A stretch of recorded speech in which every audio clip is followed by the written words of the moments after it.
What's up, YouTube? Today I got a special treat. I got an interview with Chris Eaton on my channel. Something totally different, totally special for everyone. Let's cue the intro, dive on in.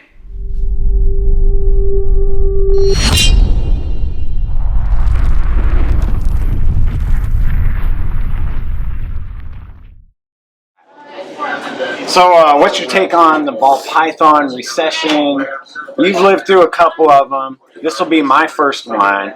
So for me and like all my viewers and stuff, how do they usually go? How long do they last? You know, every 5 years.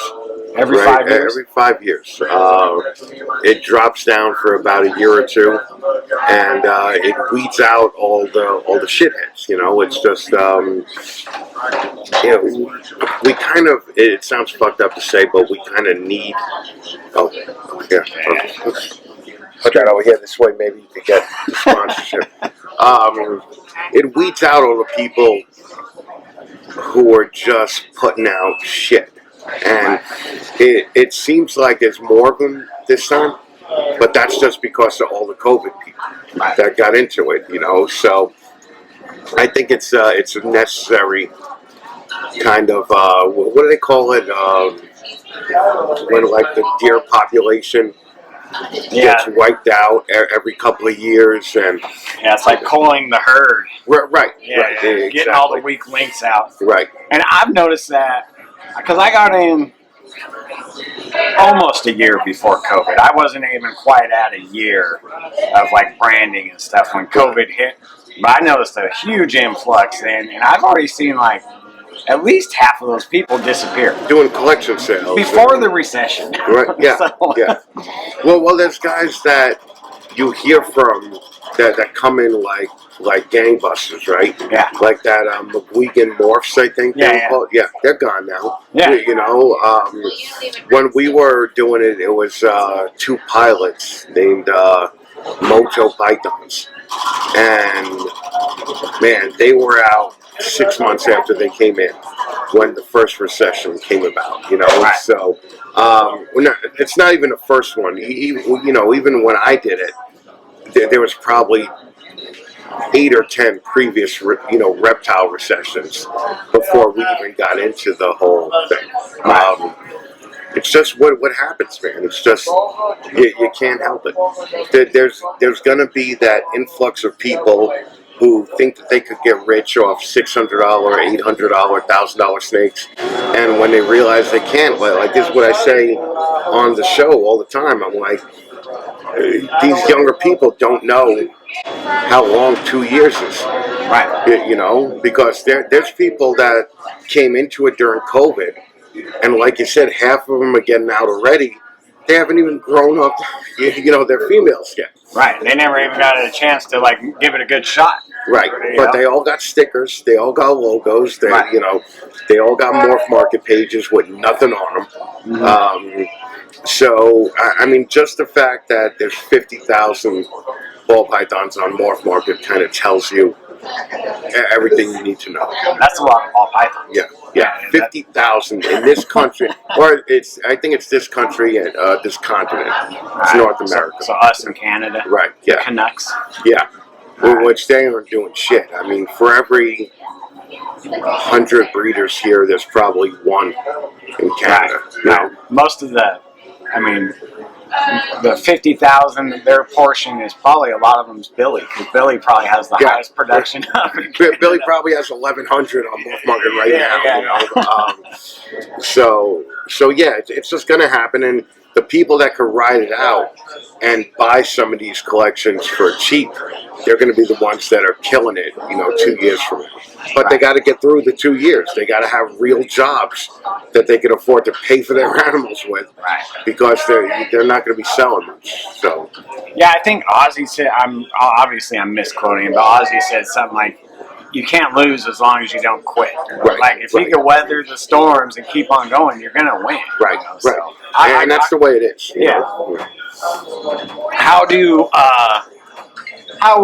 What would be your opinion on how like newer people that are in my position or somewhere in there, like how would they weather their first recession if this is their first one? Well, just shut the fuck up and grow your animals and breed. Right. Like we don't need to hear from you every 2 weeks on YouTube or every 3 or 4 days on Instagram. You're not doing shit right now. And if you're gonna buy an animal, post the animal. That's fine. But I don't need to see that animal fucking 40 times a month on either YouTube or Instagram. So just ride it out. Shut the fuck up and just keep going. And if the trend is gone to all these double and triple heads, use this 2 years to start making or trying to make those visuals, and then show the animal. Like I don't give a fuck if your normal fucking triple head Desert Ghost fucking pie puzzle it looks like a normal, right? It looks like a normal. There's no need to. There's no, well, like I could post a $30 snake and say it's quadruple head, anything. Right. So nobody needs to see that. Just shut the fuck up, do your breeding, and impress people. Right. Yeah. I know. I get that part because most of my operation is aimed towards that, but you'll hardly ever see me post those snakes because I'm like, that's like, there's nothing to look at. Because you didn't do anything yet. Yeah, I mean, it's like, those are all things that are growing up. But when I hit visuals, you bet your ass I will be. But like right now, you don't see me post that stuff because I'm like, who wants to see this double and triple het normal or cinnamon that's triple het for this and that? Yeah. Like, who gives a fuck? Again, that cinnamon shouldn't even be triple het for anything. It's just the hobby's kind of in a wreck right now, but it's in a growing phase, I think. But it's evolving in a way that we could throw out all these shitheads that are just doing things that don't matter, Yeah, and something like, I know you've got similar information that I've got, like, from talking to a bunch of breeders at work shows and shit, like, the lower end stuff isn't selling right now. Not at all. But the higher end stuff's still moving. So that's, to me, I take that as a cue, like, don't breed that lower end stuff if you have it. Like, that shouldn't be a goal right now. It's not selling. Work on your double, triple, quadruple, whatever the fucks. And get ahead in that game. Yep. Just get rid of any single genes. Get rid of any, females that won't make money for you. Right. And, everybody says, oh, a female could always make money. That's not true. Okay? If you have a spider female or a pinstripe female, what the fuck is that going to do for you? Even if you breed it to a triple head animal, then you get a bunch of possible heads. Right. And those people will fucking want those genes tested. And then when they don't have them, you get fucked. Or even if they have them, you get fucked because you're already out the money for the testing. Right. So it's people got to just start doing it the right way, I think. And there are people out there doing it the right way, but there's not a lot of them. Yeah, I kind of agree with the female thing that they can't always make you money, but it's like, if you have unlimited space and unlimited rats, yes, and unlimited time to take care of all these extra females. But me, like, I set a limit on my growth this year. That made me weed out a lot of the stuff that I didn't want. And it worked out in my favor because I happened to sell off all those breeder females when the market was high, so I got good money for all those breeder females, and then the market took a dump, so that was just coincidence. But are you in a position to add 2 more ARS racks or Freedom racks? I have the room to, but I don't really want to right now because it's just time. Right. And like my workload is at like where I can keep it manageable right now. So that's why I'm like, okay, I'm not going to add any more racks. I'm going to focus on honing in my collection, upgrading my genetics, that kind of that kind of thing. Because I do have more room, but. Well, do you remember the guy Rafi with Nerd? He used to be with Nerd, and then I've heard his name. He was already out when I got in, but. Okay. Well, he one time was like, I guarantee I can make more with 1 rack of the right animals than you can with 700 of the wrong animals. Right. And he was right about that. So it's I don't think he's in it anymore. So I don't know how right he was, but the theory is definitely sound. Yeah, because look at Ozzy. Ozzy's kind of like I follow Ozzy and all that stuff, but like his philosophy on things and the way he does it, that's kind of like the direction I'm heading toward. Right, you know? right. I know he has help a little bit or whatever, but it's pretty much a one-man show, and he just like his clutches are like 50 to 100 grand a clutch. Oh yeah, you know what I mean? Like that's why do it that way instead of hatching 100 clutches and making 50 grand? Right. You know what I mean? Right. But also remember, Ozzy's been doing this for 20 years. Yeah.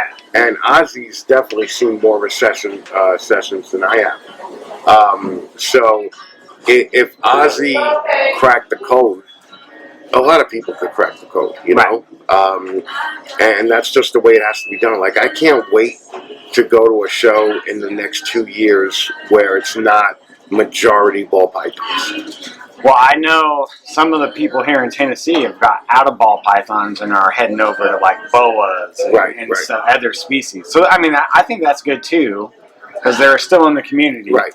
And then they're off in a different little niche. And, I mean, I still like them. I don't care if they're not in ball pythons. Other people get mad over that shit. I don't care. Yeah, that's all the clicks. Yeah, and I don't like to pay attention to that. A bunch of bullshit. I think that's good for the community too. I like diversifying because honestly, even though I breed ball pythons, I don't like going to a show and seeing all ball pythons. Yeah, you know? It's a pain in the ass, right? Yeah, like I see them every day, all day. Like I don't.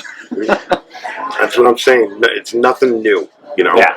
So, and the last show we had here in Knoxville, I went around and asked like all the vendors how they were doing, and like ball python people, not so good. But there was Michelangelo boas there, and I think she sold out except for one boa. Right.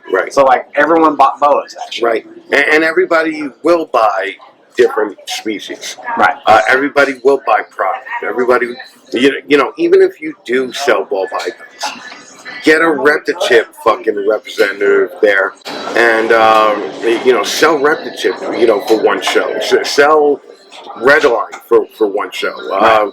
You know, just I guarantee, if you have shitty animals, the sales of the cocoa and the redline stuff will outsell anything you would have made on the animals anyway. So, you know, think outside the box a little bit and kind of move on. Yeah, and I know hog noses have still been doing pretty good. I've made a few clutches, or had 2 clutches this year, and those things flew off the shelf. Yeah, I bet. I mean, they fly off the shelf. Yeah. Now, have you been holding back animals to put on Morph Market specifically for the show? Because this is your first show that you're actually vending. Yeah, my last couple clutches, I haven't listed anything on Morph Market. I think I have like 6 animals on there. But I have a couple clutches that I haven't listed anymore, just to save for the show. And then once I've been the show, I'll whatever's left over, I'll put up on Morph Market. Is the plan to get into Arlington or Tinley this year or anything like that? I'm 99% sure I'll be vending March Tinley. Really? Okay. Yeah, so, but my season is right now. Like my incubator has eggs right now. Right. So like by then, that'll be when everything's hatched. Right. When I signed up for this show, I knew I was going to be running thin, so I only had a couple clutches like ready, and I'm like, oh, I'm not listing anything else. Right. Yeah, so that's the way to do it. And you know, vending, you've vended. There's ups and downs with the shows too, right? Oh, 100%. The worst thing about the shows is the zoo people. You know, is the people that can't afford to take their kids to the zoo, but they can afford to come to the reptile show and just look around. Right. And the problem is that there's so many shows nowadays that the sense of urgency to buy an animal is lost. Right. Because I'll just get this animal at the next show, or I'll just get this animal, you know, this show's going to be back here in a month. There's going to be another show an hour away next week. You know, I could just get it there. So the zoo people and the lack of urgency, I think, is the biggest problem with the shows these days. Yeah, something I noticed just from walking around the shows is you hear the couples talking, and the wife will always be telling the man, like, well, I seen that banana over there for $20 less, and then it's like a rush to the bottom. Yeah. Like, are you gonna beat his price? And like, I don't play those games myself. You know. That's all it is a race to the bottom. People call it a pyramid scheme. I don't think it is. I think it's a race to the bottom because the issue is the people at the top of the pyramid they don't have to race to the bottom. Right. But the people in the lower third of the pyramid, they're going to do whatever it takes to make anything back, whether it's is, you know, taking a half off an animal, take $20 off an animal, even lose money on the animal. Because every ball python that you create takes the exact price to grow up. Right. You know, so if it costs you, you know, $6 a month to feed one snake, it doesn't matter if it's a fucking pinstripe or a Pompeii. Right. You know, so if you're gonna be feeding anyway, go towards the Pompeis and away from the pinstripes. You know, so. Yeah, I've got to a point too, like where I used to sell off everything to pet owners, Right. like everything, like a fucking normal, whatever I happen to hatch. But I've since like where I'll post it on Morph Market for a week or two, deal Right. with 20 tire kickers Right. that are Exactly. lowballing me, Right. like trying to half price me, and then after that, I just wholesale them all Yep. because I'm just like I ain't dealing with it. Yeah, no, I hear you. That's Yeah, because when you do make that sell of that $50 animal or whatever, there's 200 messages following up about how do I take care of it? And well, like, dude, I'm not doing all that. Well, and the problem too is shipping nowadays is so expensive. You know, I would think that people would start buying the shows just to avoid, you know, the shipping charges. So yeah, shipping's went up by I'd say like 25%. Yeah. In the past year or two. Yeah, but the thing is that everything went up. Everything. You know, Yeah. so you know, the nails that or the screws that your rack guy, you know, puts together your racks with went from $25 to $80. You know, like so it's not just the animals going up; it's literally the cost of doing everything with this hobby. Yeah, and not to get too far off topic, but like I had some renovations done on my house about 6 months ago, and it took 3 fucking months to get a set of doors. Yeah, I believe for it. my house. Yep. 3 months, man. Yep. And then I get the call like 2 months into the 6-week waiting period. They're like, "Well, we got some good news. Your doors are ready, but now we're waiting on the glass to get cut for the doors." So it was another month. You know? Right.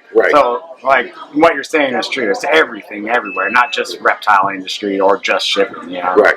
And the problem is that now that everything's going up, it just has to go down a fraction for people to think that they're saving money. Right. It's never going to go back to what it was 2 years ago, you know, but it doesn't have to because now it's like the new normal as far as everything's concerned, and you expect to pay that much. Right. That's the government fucking training you. Yeah. You know? No, I'm with you. And it always takes years for wages to catch up Right, to of whatever. course. Yeah, always. If ever. You know? So. Yeah, I mean, just like with healthcare, I mean, we could go on a way tangent with all that shit. But yeah, so weather the storm, produce good shit. That's how to get through the recession. That's the only thing you could do. You know, get a job. Get a fucking job, people. Yeah, amen to that one. You know, just come on, man. Yeah, that's why I never quit my day job. Right. I never quit my day job. You can't fucking do it, man. So. Yeah, I'm at a point now where my reptiles support themselves, so I don't have to come out of like family money for any of that, all that, and that's good. I mean, obviously, there's times I make more money than others, but like, you got to bank. But how long did that take you? It took me a couple years, but that was a lot of work. That wasn't the normal because I put in a lot of work in social media. Like, I was able to charge a little bit more for animals and stuff, but I worked for that. So, but I mean, still. I mean, I still have a rough time selling some animals. Like, I wholesale some of them. And that's just because I don't want to mess with those people anymore. Like, I don't have the time. Yeah. It's so much better to get a wholesale guy that, you know, we had a dick wholesale guy that said while he sold them at shows, "Oh, all right, so this came from Eyeballs, so if you have an issue with it, call them." Yeah. And I was just like, why the fuck am I wholesaling it to you then? You know? Yeah, just not cool, man. Yeah, it's cool to make. I mean, I got a good wholesale guy too, where I get like $40 to $70 an animal, depending on the animals. And like, what would I have made on that animal if I sold it on Morph Market? Maybe 100, maybe 80. But then look at all the follow up and It's I had to just go not through- worth it. Yeah. So to me, it's just get rid of it. Right. It's the best way. I might post a couple on there just to give people a chance, like some double het normals or whatever. But like if they don't jump on it, they're gone. Right. Because they ain't staying in my rack getting fed for more than a couple weeks. Yeah, they're gone as normals. Right. You know, because the wholesalers don't give a fuck if they're possible head or head, whatever. So. Yeah. So. These two reasonable, but I just might get. Well, cool, brother. Let's see. I got 20 minutes. That's good. Your brother didn't. All right, good. I want to say thank you for coming to Knoxville. Dude, I fucking love you, man. This was so much fun. Yeah. This is great, man. It's good to finally meet you. Yeah, and I'm gonna be back down again. So probably sooner rather than later. Are you going to be moving to Tennessee? There's a good chance. Yeah, man. There's a good chance. This is the place to live, man. Yeah, and actually, I like this place And then, more so than like Nashville or anything. This is a little bit slower, a little bit quieter. Right. You know, I like it here. So. And if you need to go to like the Nashville airport or a concert or something, because the bigger acts play over there, it's only 2 hours away. Right. Well, 2 hours is a long drive, but fuck it. And you guys don't have a train here, right? Like a direct train that'll just go to Nashville. I don't think they're that high tech here yet. No, but it's all highway, so it's okay. Yeah, it's just one highway. Yeah. So, but yeah, no, definitely consider it. Yeah, cool. All right, brother. So that's it for the interview, man. What'd you guys think of that? You guys know I'm not like the interview channel or none of that, but I had to just sit down and just have some real talk with Chris, who's a good friend of mine, an inspiration to me. He's inspired me to start doing weekly videos again, all that, get me back on the horse. And that's his shows what inspired me to start looking at this whole thing as a business and stuff. So thank you, Chris, for coming out, man. You mean a lot to me. Till next time, guys, rock on.